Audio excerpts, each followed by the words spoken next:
ये कहानी है दो लीडरों की, एक तजुर्बेकार खिलाड़ी और एक नौजवान क्राउन प्रिंस। एक वक्त था जब मोहम्मद बिन जायद को रीजन का सबसे शातिर दिमाग समझा जाता था और मोहम्मद बिन सलमान को उनका शागिर्द। मगर शागिर्द हमेशा शागिर्द नहीं रहता, कभी ना कभी वो खुद भी उस्ताद बनना चाहता है।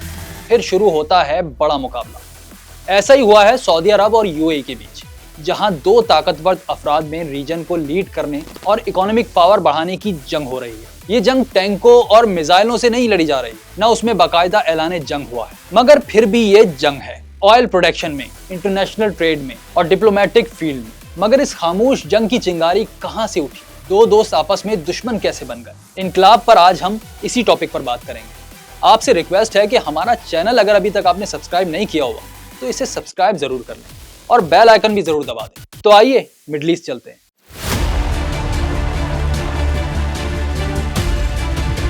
एक जमाना था जब सऊदी अरब और यूएई की दोस्ती को मिडिल ईस्ट में स्टेबिलिटी का सिंबल समझा जाता था।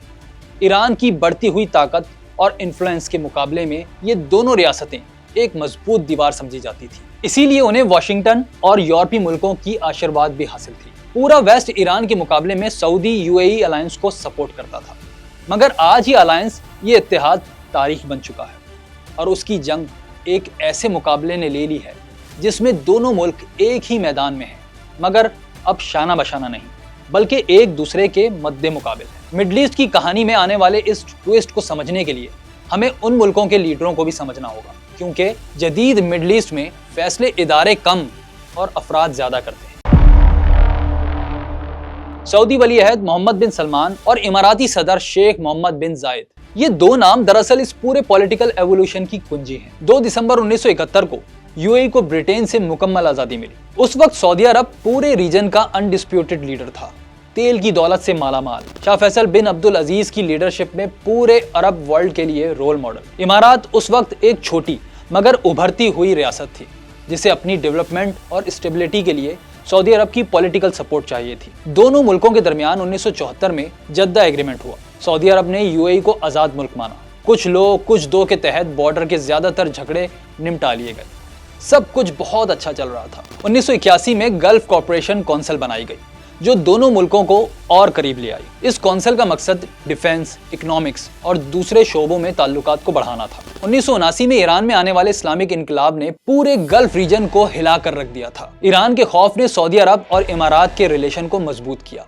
ये क्लोजनेस, गल्फ की जंग, अमरीकी फौज की रीजन में तैनाती और फिर 9/11 के बाद के हालात में भी बरकरार रही। सऊदी अरब और यूएई में छोटे मोटे इख्तलाफात जरूर थे, मगर ऐसे जैसे दो भाइयों में होते हैं। जब मिल बैठते हैं तो सब गिले शिकवे दूर हो जाते हैं और लीडर दोबारा गले मिल जाते हैं। असल तब्दीली 2010 के बाद आई, जब अरब स्प्रिंग के मूवमेंट ने अरब दुनिया में ताकत के पुराने स्ट्रक्चर को चैलेंज किया। ट्यूनिस, मिस्र, लीबिया, शाम और यमन में अवामी बगावतों ने बादशाहतों और फौजी हुकूमतों दोनों को खौफजदा कर दिया। इस मरहले पर सऊदी अरब और यूएई एक पॉलिसी पर मुत्तफिक हुए।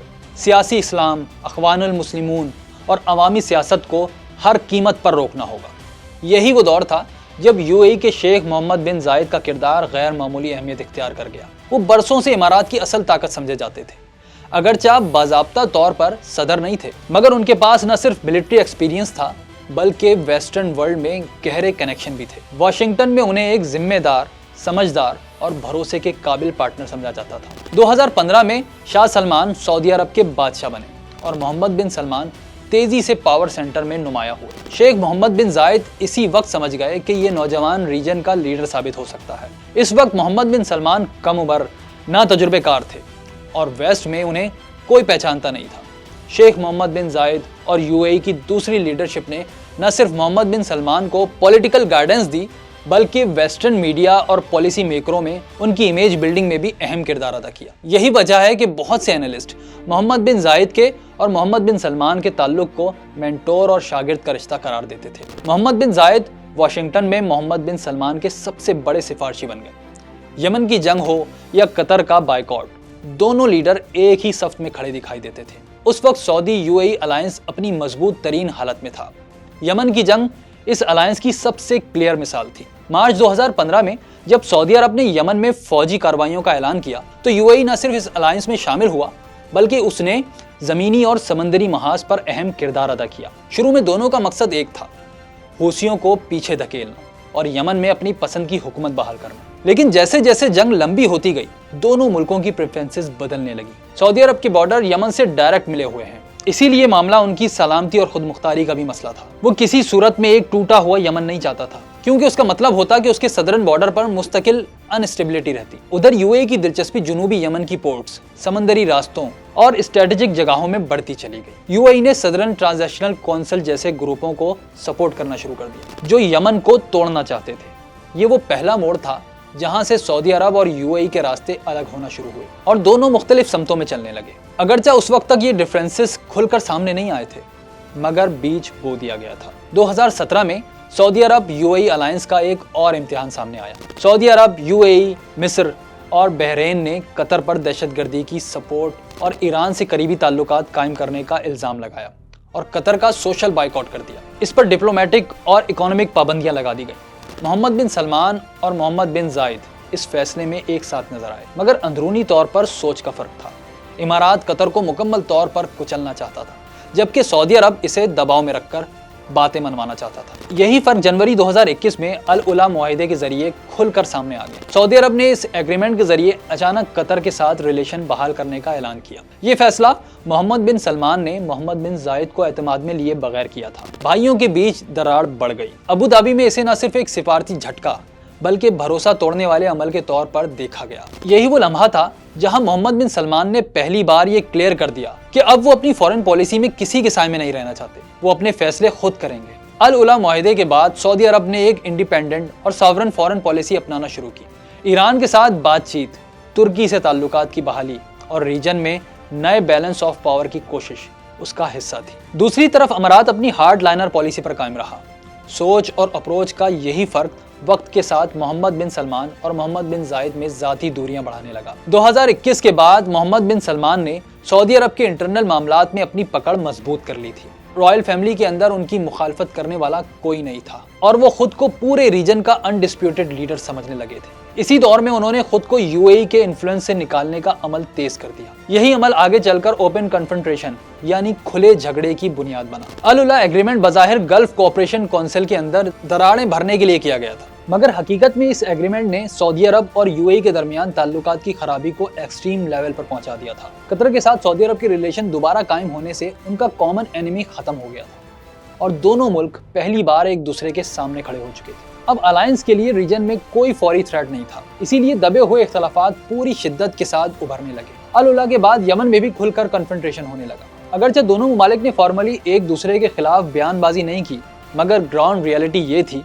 कि सऊदी अरब और यूएई अब यमन में मुख्तलिफ जंगें लड़ रहे थे। सऊदी अरब यमन को यूनाइटेड रखना चाहता था, जबकि यूएई सदरन यमन में अपने इन्फ्लुएंस को मुस्तकिल बनाना चाहता था। वो अदन, अल मुकल्ला और अरबियन सी के साहिली इलाकों में अपने सपोर्टेड ग्रुप की हुकूमत देखना चाहता था। 2021 में मुकल्ला और अदन के आसपास होने वाली झड़पों में सऊदी सपोर्टेड ग्रुप और यूएई की सपोर्ट वाली सदरन ट्रांजिशन काउंसिल के जंगजू आमने सामने आए। अगरचे सऊदी अरब और यूएई की फौज में डायरेक्ट लड़ाई नहीं हुई, मगर मैसेज क्लियर हो चुका था कि इस जंग में अब दोनों मुल्क अलाइड नहीं रहे। यही वो मोमेंट था जब मोहम्मद बिन सलमान ने ज्यादा शिद्दत से महसूस किया कि यूएई अब रीजन में एक ऑल्टरनेट पावर बन चुका है और अपने इंटरेस्ट के लिए सऊदी अरब के खिलाफ भी खड़ा हो सकता है। इसी दौरान ओपेक प्लस में ऑयल प्रोडक्शन के मामले पर भी इख्तलाफात खुलकर सामने आ गए। जुलाई 2021 में इमारात ने ओपेक के प्रोडक्शन कोटे पर एतराज उठाया और सऊदी पॉलिसी की मुखालफत की। ये एक्स्ट्रा ऑर्डिनरी बात थी, क्योंकि गल्फ के मुल्क आमतौर पर ऑयल प्रोडक्शन के मामले में एक जबान होते हैं ताकि उनकी मोनोपोली बनी रहे। मगर अब यूएई अलग राग अलाप रहा था। उसका कहना था कि हमारी प्रोडक्शन कैपेसिटी बढ़ गई है, इसीलिए पुराना कोटा लागू करना नाइंसाफी है। सऊदी अरब ने कहा यूएई ने कोटे की पाबंदी तोड़ी तो ये कलेक्टिव डिसिप्लिन के खिलाफ होगा। जाहिर है असल इख्तलाफ तेल पर नहीं था, ये तो असल में यूएई की बगावत का ऐलान था कि वो अब सऊदी लीडरशिप को तस्लीम करने पर तैयार नहीं। शायद यही वो लम्हा था जब दोनों मुल्कों के रिलेशन में बचा कुचा भरोसा भी खत्म हो गया। मई 2022 में मोहम्मद बिन जायद यूएई के प्रेसिडेंट बन गए। दोनों मुल्कों के फासले कम होने के बजाय बढ़ गए। दिसंबर 2022 में रियाज में सहाफियों के साथ इनफॉर्मल मीटिंग में मोहम्मद बिन सलमान ने कहा था कि इमारात ने सऊदी अरब की पीठ में छुरा घोंपा है। अमेरिकी अखबार वॉल स्ट्रीट जर्नल ने इसे हेडलाइन के तौर पर छापा। इसके बाद से दोनों लीडरों के दरमियान डायरेक्ट राब्ता खत्म हो गया और वो एक दूसरे के मुल्कों में होने वाली इंपॉर्टेंट कॉन्फ्रेंसों में भी शरीक नहीं हुए। इकोनॉमिक फ्रंट पर दोनों मुल्कों का तनाव सऊदी अरब के एक और फैसले से भी हुआ था।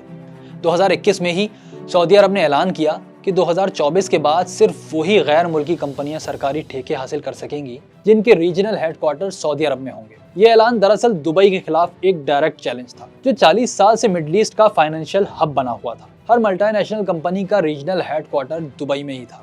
यही वजह है कि यूएई में सऊदी अरब के इस फैसले को खुली इकोनॉमिक वॉर समझा गया, मगर सरकारी लेवल पर डायरेक्ट कोई जवाब नहीं दिया गया। 2025 के स्टैट्स बताते हैं कि 600 से ज्यादा इंटरनेशनल कंपनियां दुबई छोड़कर रियाद शिफ्ट हो चुकी हैं, जो कि इमाराती इकोनॉमी के लिए एक बड़ा धचका है। ये जंग सिर्फ कंपनियों की मुंतकली तक लिमिटेड नहीं, बल्कि टूरिज्म और एनर्जी के शोबों में भी फैल चुकी है। सऊदी अरब के $800 बिलियन के नियोम और रेड सी जैसे प्रोजेक्ट यूएई की टूरिज्म इंडस्ट्री के लिए चैलेंज साबित होने जा रहे हैं। असल में मोहम्मद बिन सलमान का विजन 2030 सिर्फ इकोनॉमिक रिफॉर्म्स का प्रोजेक्ट नहीं, बल्कि रीजन में बैलेंस ऑफ पावर शिफ्ट करने का प्लान है। वो चाहते हैं कि दुबई की जगह रियाद गल्फ रीजन में इकोनॉमिक, फाइनेंस और डिप्लोमेटिक हब बने। इस विजन की राह में सबसे बड़ी रुकावट है यूएई, क्योंकि दोनों मुल्कों के गोल, टारगेट और इकोनॉमिक मॉडल एक ही हैं। ये राइवलरी लॉजिस्टिक्स, एविएशन और बंदरगाहों तक भी फैल चुकी है। सऊदी अरब ने अपनी पोर्ट्स की कैपेसिटी को बढ़ाना शुरू किया। नियोम और जद्दा को इंटरनेशनल ट्रांजिट हब बनाने के मंसूबे भी सामने आए, जबकि इमारात पहले ही जबल अली,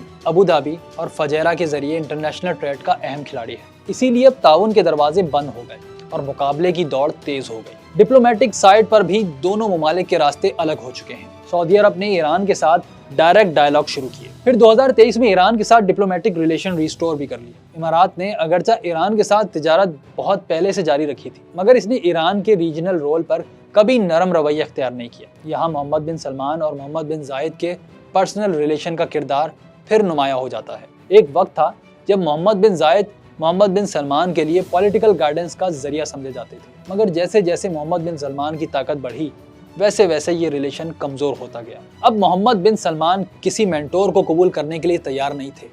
वो खुद को खित्ते का ऐसा लीडर साबित करना चाहते थे जो किसी की उंगली पकड़कर नहीं चलता, जबकि मोहम्मद बिन जायद एक तजुर्बेकार स्ट्रेटेजिस्ट के तौर पर पीछे हटने को तैयार नहीं थे। वो चाहते थे कि मोहम्मद बिन सलमान उनके विजन के मुताबिक पॉलिसियां बनाएं। ये जाती फैसला प्रैक्टिकल मैदान में भी नजर आने लगा। रीजनल क्राइसिस पर दोनों की मुलाकातें कम हो गई, ज्वाइंट डिक्लेरेशन फॉर्मल होते चले गए, उनके करीबी रिलेशन की गर्मजोशी दिखाई देना बंद हो गई। साथ ही बैकडोर कॉन्टैक्ट भी खत्म हो गए, जो डिप्लोमेटिक रिलेशन में एक अहम टूल होते हैं। इन बदलते हुए रिलेशन का असर सूडान में भी नजर आया। सूडानी क्राइसिस में सऊदी अरब और यूएई दोनों ने मुख्तलिफ ग्रुपों को सपोर्ट किया, मगर उनके मकसद एक जैसे नहीं थे। यूएई पर इल्जाम लगता रहा कि वो हमीती जैसे मलेशिया लीडरों को सपोर्ट कर रहा है, जबकि सऊदी अरब खुद को मीडिएटर के तौर पर पेश करता रहा। ये डिफरेंस भी दोनों मुल्कों की राइवलरी का नतीजा था। सऊदी अमाराती तनाव में अल यासात के समंदरी इलाकों पर कॉन्फ्लिक्ट से भी इजाफा हुआ। यूएई ने इस इलाके को महफूज समंदरी इलाका करार दिया, यानी कोई वहां से तेल नहीं निकाल सकता, जबकि सऊदी अरब का कहना था कि 1974 के मुताबिक अल यासात के 4 जजीरे इसकी मलकियत है। सऊदी अरब ने यूएन में इमारात के खिलाफ शिकायत भी दर्ज कराई।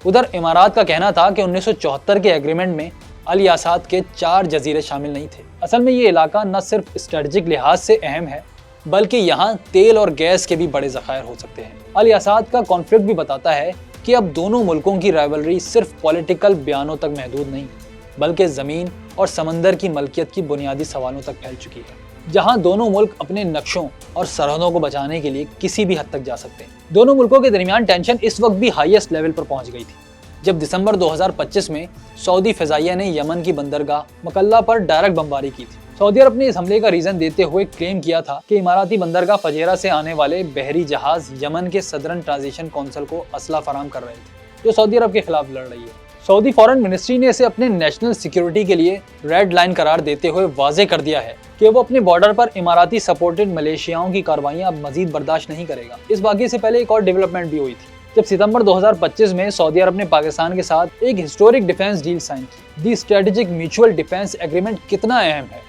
और इसका रीजन पर क्या असर हो सकता है, ये आप हमारी इस वीडियो में देख सकते हैं। बहरहाल इस अहम एग्रीमेंट में यूएई को शामिल करने की कोई तजवीज़ पेश नहीं की गई और दिसंबर के इवेंट के बाद तो ये मजीद मुश्किल हो गया है। तो आज की सूरत हाल ये है कि सऊदी अरब और यूएई खुले दुश्मन तो नहीं, मगर अब पहले जैसे अलाई भी नहीं रहे। दोनों मुल्कों के रिलेशन ऐसे लेवल पर आ गए हैं जहां हर कदम फूंक फूंक कर उठाया जाता है। दोनों जानते हैं कि डायरेक्ट क्लैश या कन्फ्रंट्रेशन नुकसानदेह होगा, मगर यह भी हकीकत है कि अब कोई एक दूसरे की सुप्रीमेसी तस्लीम करने को तैयार नहीं। फ्यूचर आउटलुक और पेचीदा नजर आता है। अगर मोहम्मद बिन सलमान का विजन कामयाब होता है और रियाज वाकई दुबई का सब्स्टिट्यूट बन जाता है तो ये अमारात के लिए एक स्ट्रेटेजिक धचका होगा। दूसरी तरफ अगर यूएई अपनी इकोनॉमिक सुप्रीमेसी बरकरार रखता है तो सऊदी अरब को अपनी स्ट्रेटेजी और प्लान बदलने पड़ेंगे। यही वजह है कि कहानी अभी खत्म नहीं हुई। दोस्ती से दूरी तक का सफर दरअसल मिडिल ईस्ट में एक नए दौर की शुरुआत है, जहां गल्फ कंट्रीज अब कलेक्टिव आइडेंटिटी से निकलकर इंडिविजुअल पावर हासिल करने की तरफ बढ़ रहे हैं। सऊदी अरब और इमारात इस दौर के नए लीडिंग कैरेक्टर हैं। आप बताएं, आपका क्या ख्याल है? कभी दोस्त रहने वाले ये मुल्क दोबारा दोस्ती और भाईचारे की तरफ जाएंगे या उनके दरमियान दूरियां और बढ़ती जाएंगी?